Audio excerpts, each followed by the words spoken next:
பரிசோதனை எடுக்க வலியுறுத்திய சுகாதார பணியாளரின் செல்போனை பிடுங்கிய வீசிய மகளிர் உரிமையாளரால் பரபரப்பு. கோவை காந்திபுரம் 52வது வார்டு 3வது விரிவாக்கம் பகுதியில் மகளிர் விடுதி நடத்தி வருபவர் வின்சென்ட். இந்த பகுதியில் லட்சுமி என்ற பெண்மணிக்கு கொரோனா வந்ததை அடுத்து அப்பகுதி மக்கள் கொரோனா பரிசோதனை செய்து கொள்ள ஏற்பாடு செய்துள்ளது. இந்நிலையில் சுகாதார பணியாளர்கள் வீடு வீடாக சென்று சளி, காய்ச்சல், தொண்டை வலி உள்ளிட்ட அறிகுறிகள் இருந்தால் கொரோனா பரிசோதனை செய்து கொள்ளலாம் என தெரிவித்துள்ளனர்.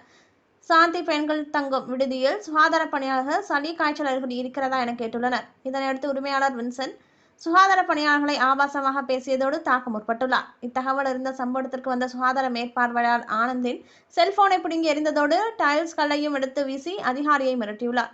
கொரோனாவை தடுக்க அரசு எடுக்கும் நடவடிக்கைகளுக்கு பொதுமக்கள் ஒத்துழைப்பு வழங்கவில்லை என்பதே நிதர்சனமான உண்மை.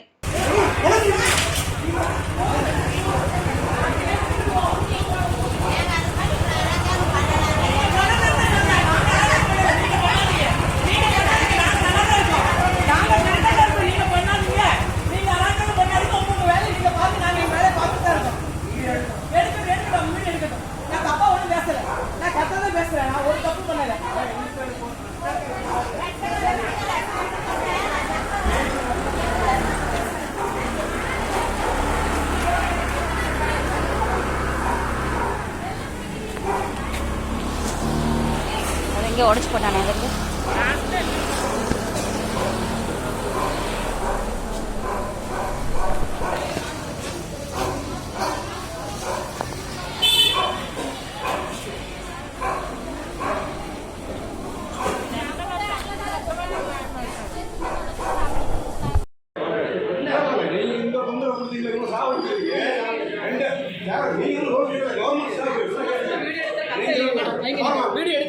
எல்லாரும் பார்த்து எல்லாரும் கஷ்டம்.